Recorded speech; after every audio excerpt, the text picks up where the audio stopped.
Boa noite. Boa noite. Ainda é grave o estado de saúde do cinegrafista da Bandeirantes atingido por um rojão. Estudante que teria entregue o artefato a um outro jovem no momento da manifestação será indiciado por tentativa de homicídio. Guarulhos já enfrenta falta d'água e parte da cidade já tem racionamento. São Paulo, cidade de extremos. Uma reportagem mostra o bairro mais quente e o mais fresquinho aqui da capital. É carnaval em São Paulo. Blocos já estão desfilando pelas ruas.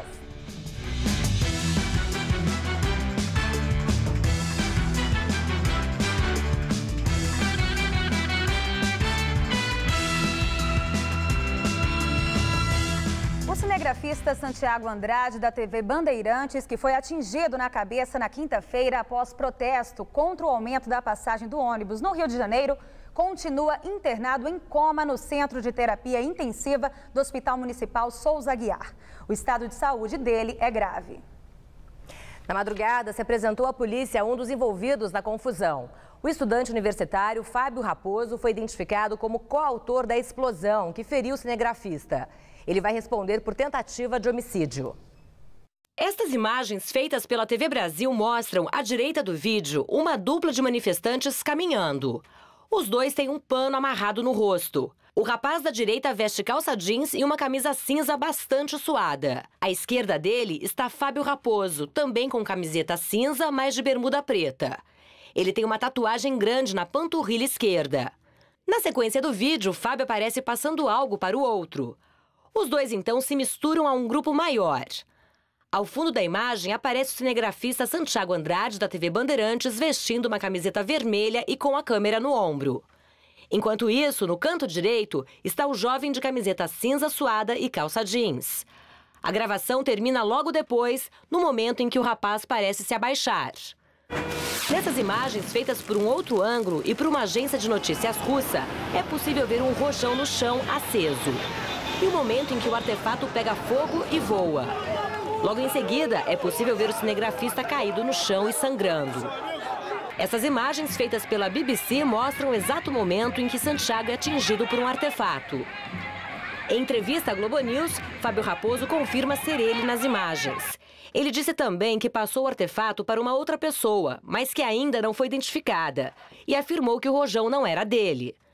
O estudante disse ainda que não tinha intenção de machucar ninguém. Fábio Raposo garantiu que não conhece o jovem que pegou o artefato e diz que o viu somente na manifestação.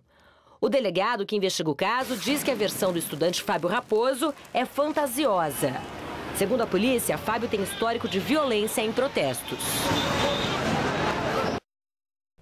A TV Gazeta da Fundação Casper Libero manifesta irrestrita solidariedade à família e aos colegas de trabalho do cinegrafista Santiago Andrade, da TV Bandeirantes. Desejamos que ele se recupere plenamente e repudiamos qualquer violência em manifestações públicas, venha onde vier.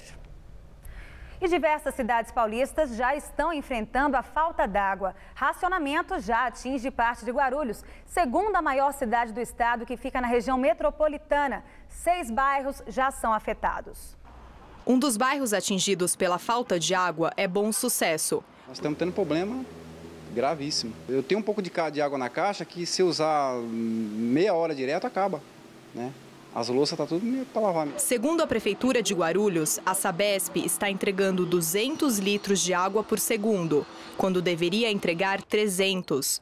Por isso, nos bairros abastecidos pelo sistema Alto Tietê, os moradores estão tendo que conviver com um esquema de rodízio, um dia com água e o outro sem. Se chega um pouquinho, não dá tempo. Por quê? A caixa de 500 litros, eles abrem e dá 200 litros. 200 litros não dá para meio-dia. Aqui tem menina nova que estuda, tem que trabalhar para a escola, tem que se higienizar, então aí não tem água. Até para tomar banho às vezes é ruim, né, que não tem água. Ela mesmo, principalmente, que no calor sofre muito, né? Aí às vezes não tem água para dar banho e a gente tem que ver o que consegue fazer, né? Eu mesmo deixo um pouquinho guardado, né? Eu tenho 2 baldes pequenos, eu deixo cheio. Para lavar louça, para dar banho nela. O SAI, Serviço Autônomo de Água e Esgoto de Guarulhos, compra da Sabesp cerca de 87% da água que distribui por meio dos sistemas Cantareira e Alto Tietê. Os outros 13% correspondem à produção própria do SAI da cidade. De acordo com o SAI, os moradores reclamam da falta de água em Guarulhos há 3 semanas. Aqui, na casa do seu José, a torneira está seca há 2 dias. Assim como a família dele, outros 210 mil moradores estão sendo afetados pelo racionamento. Não tem água, 2 dias sem água, as caixas já acabaram toda a água, a caixa cheia e eles estão fazendo racionamento. E não solta água nem para o povo escovar os dentes. A higiene não tem o que fazer, guarda um pouco de água para fazer comida e um pouco de água para beber. Às vezes chega e não tem pressão para subir na caixa, entendeu? Então não resolve. Ontem, o Jornal da Gazeta mostrou que o baixo nível das represas também afeta as cidades de Diadema e São Caetano do Sul, no ABC paulista. Segundo o SAI, outros bairros abastecidos pelo sistema Cantareira também poderão sofrer racionamento na cidade. Nesta semana, o órgão anunciou a concessão de desconto na conta para quem reduzir o consumo. O incentivo valerá para as faturas que chegarem aos consumidores entre março e setembro. Ontem, a Agência Nacional de Águas, o Departamento de Águas e Energia Elétrica e a Sabesp oficializaram a criação de um comitê anticrise para tentar evitar o racionamento generalizado nas cidades abastecidas pelo sistema Cantareira, incluindo a capital paulista. Há 15 dias sem chuva significativa, a capital paulista finalmente teve um refresco neste sábado. As pancadas de chuva foram isoladas, não chegaram a atingir toda a cidade, mas aliviaram o calorão de 35 graus agora à tarde. Vamos ver como fica o tempo amanhã no Brasil e em todo o estado de São Paulo.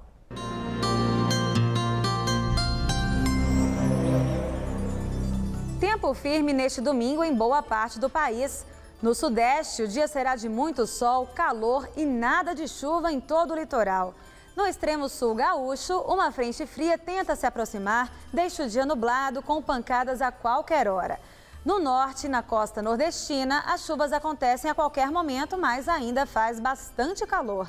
A máxima vai aos 29 graus em Maceió, 35 em Curitiba e aos 40 graus no Rio de Janeiro.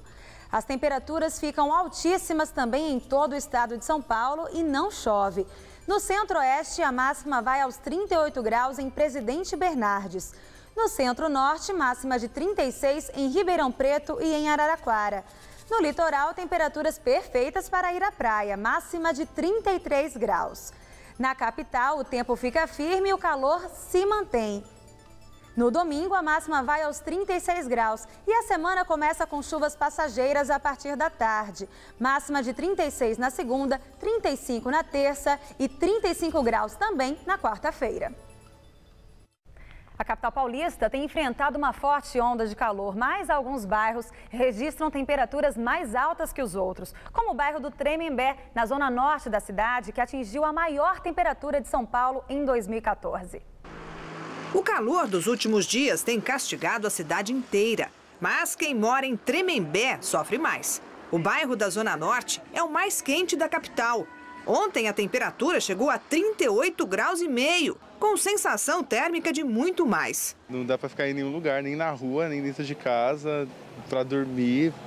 O calor incomoda. E até para tomar banho gelado já sai suando.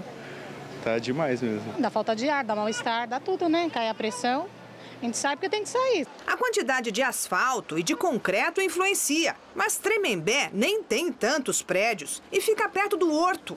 A explicação é geográfica. Grandes fatores também que regularizam um pouco a temperatura em São Paulo é a brisa do mar, que é um grande agente que contribui para a diminuição da temperatura. Por conta disso, a região de Tremembé, como está mais longe do mar, a tendência dela é ser mais quente do que as regiões mais próximas ao sul, mais próximas ao litoral, que fazem também com que essa temperatura não seja tão elevada quanto a das áreas mais interioranas.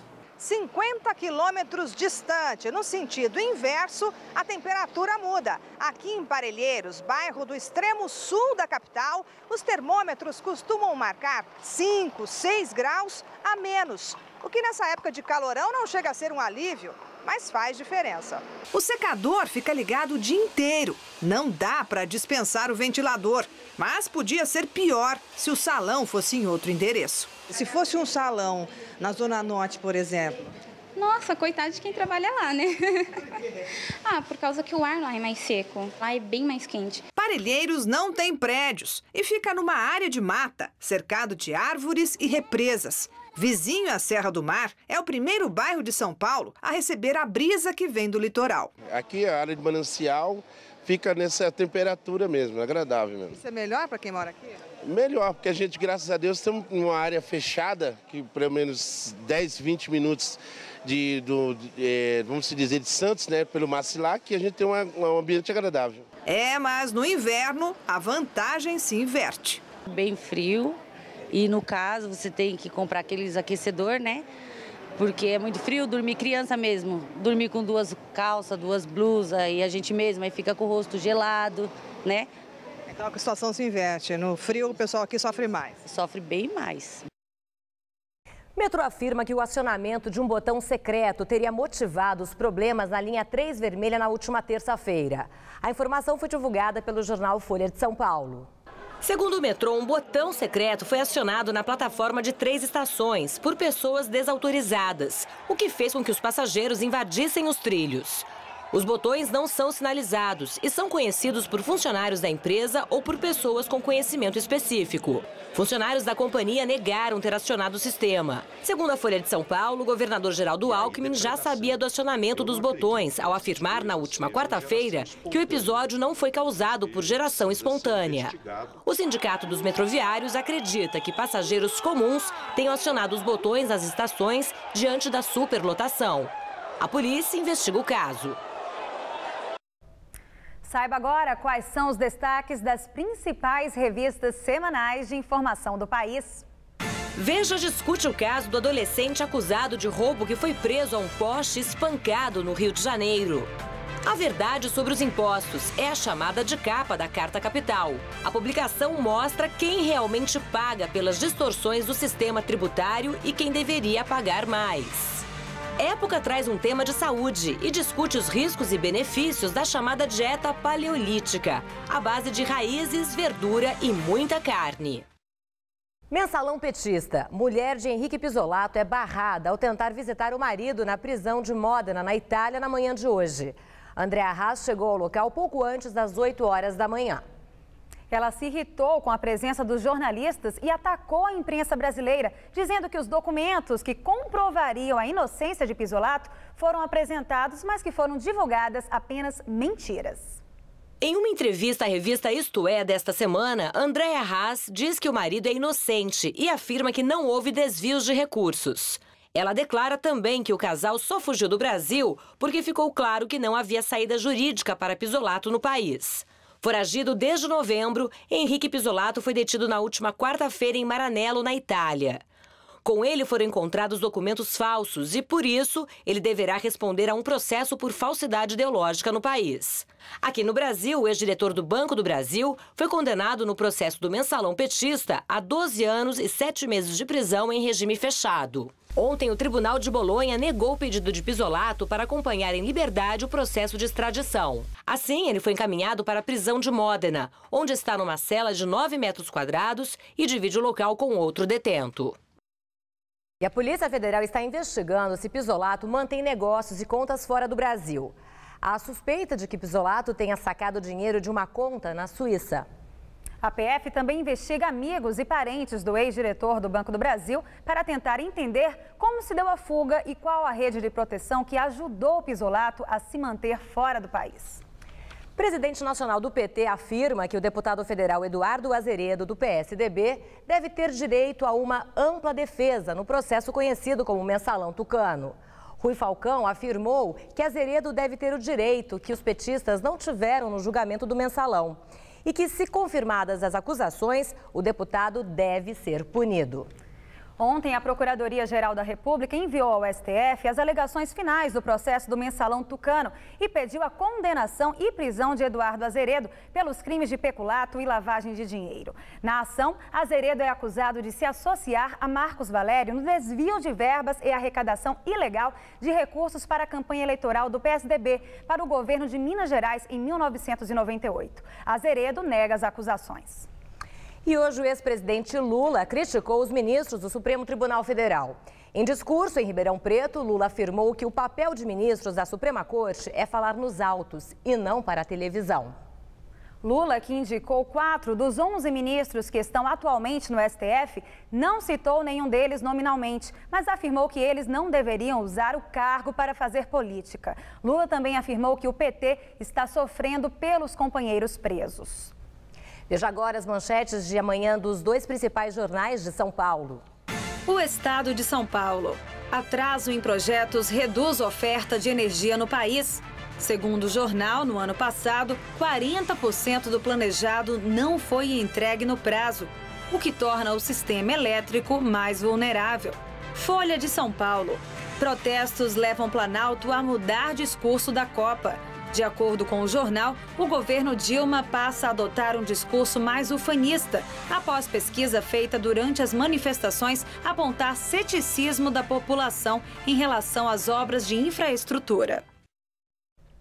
Neste ano, os brasileiros terão menos tempo para fazer e entregar a declaração do imposto de renda. Com o carnaval, a Receita adiou em ao menos 4 dias o início das entregas das declarações de pessoas físicas. Como o dia 1º de março será sábado de carnaval, a Receita deve começar a aceitar as declarações no dia 5, quarta-feira de cinzas, ou 6 de março, uma quinta-feira. Com isso, os contribuintes terão 56 ou 57 dias para entregar o documento, e não mais 61, como em outros anos. Mas o prazo final de entrega não muda. Continuará sendo até às 11h59 da noite do dia 30 de abril. Segundo a Receita, as principais regras para a declaração deste ano serão divulgadas nos próximos dias. Morreu na manhã de hoje o jogador brasileiro Maicon Oliveira, do Shakhtar Donetsk.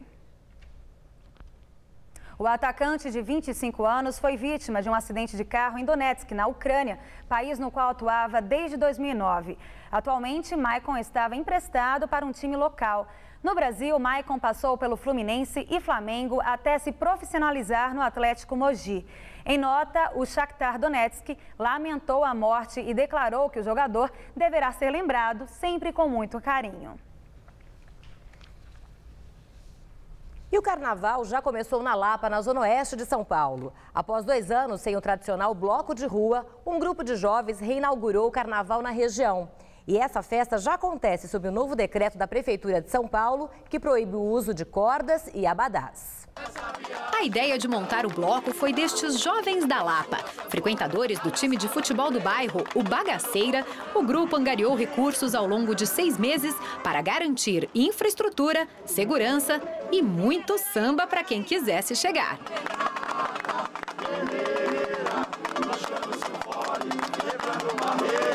Acho que essa é a nossa principal missão, mostrar que a gente pode retomar o carnaval aqui de rua de uma forma ordenada, de uma forma gostosa, e carnavais de outrora, marchinha de carnaval, como nossos pais e avós gostavam de brincar. A homenageada no enredo do primeiro carnaval de rua do Bloco do Bagaça foi a dona Renata. É muito emocionante de ver esses jovens homenagear uma sanfona.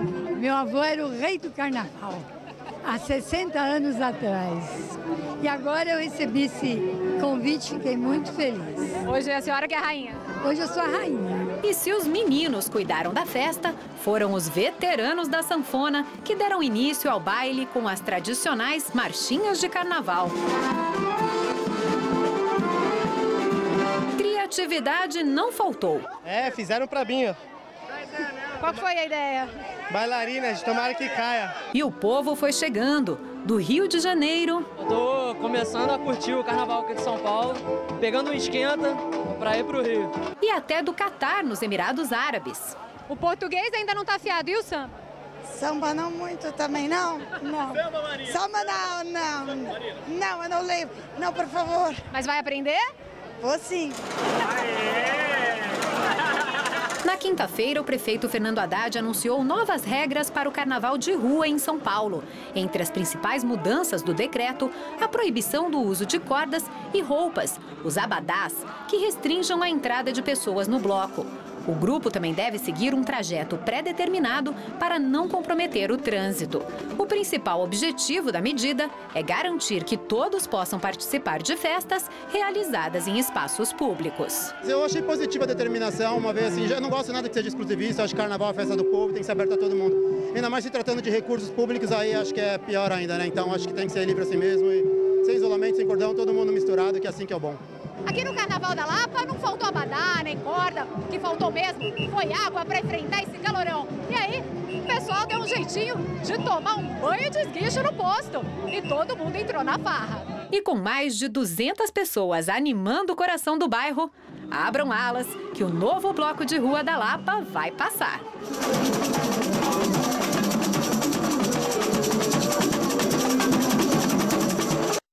E a seguir no Jornal da Gazeta, Woody Allen publica artigo e volta a negar o abuso contra a filha adotiva.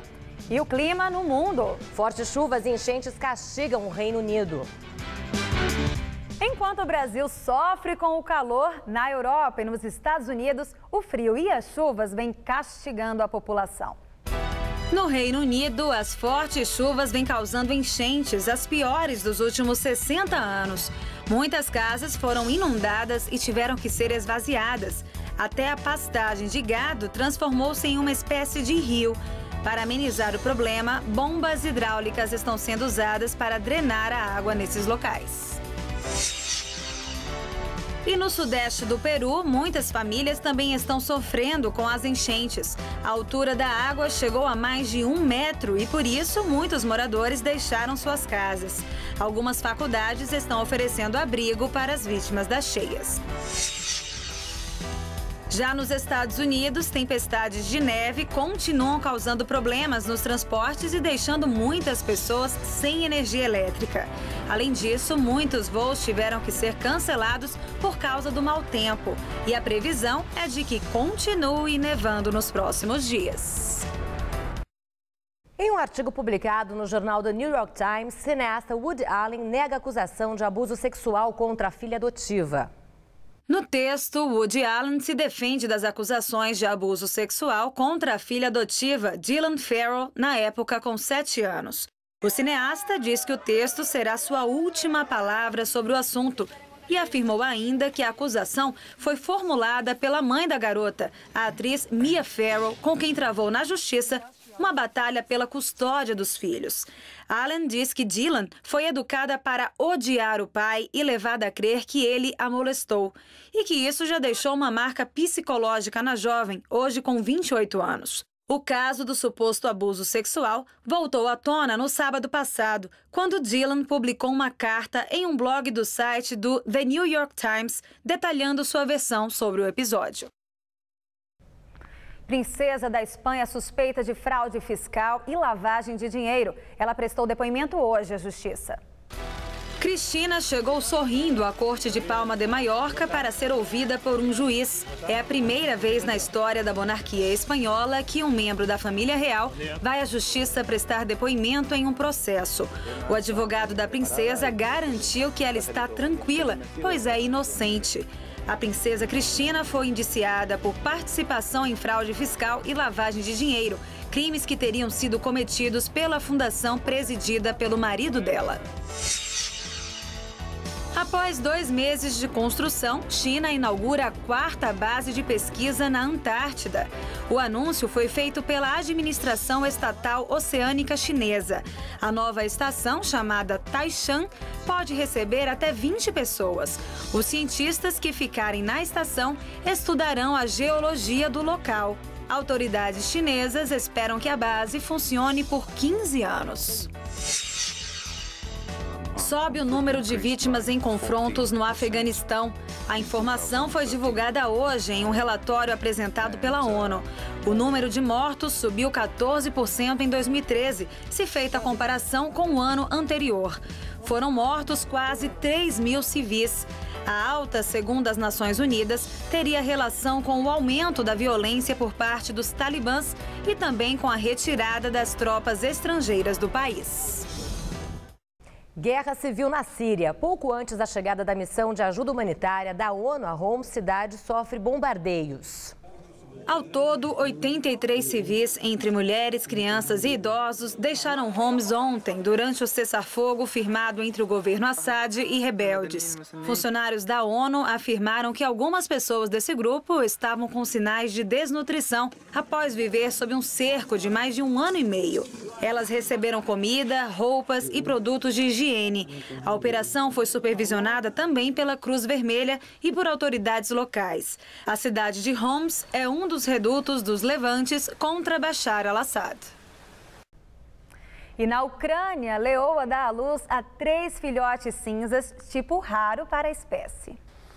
As filhotes, todas fêmeas, foram apresentadas ontem em um parque safari que fica na península da Crimeia. A mãe é uma leoa branca, já o pai é um leão marrom. Características que deixaram os pesquisadores da região surpresos. Afinal, as filhotes são da cor cinza. As leoazinhas estão sob os cuidados dos funcionários do parque, pois foram rejeitadas pela mãe. O Jornal da Gazeta termina aqui. A edição de hoje pode ser vista daqui a pouco no site youtube.com/Jornal da Gazeta. Um ótimo domingo para vocês. Nós voltaremos na segunda-feira às 19 horas. Uma boa noite e até lá.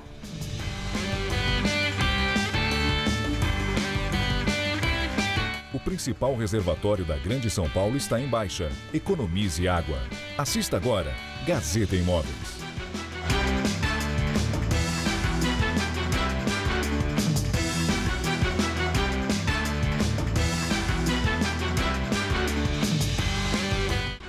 Jornal da Gazeta.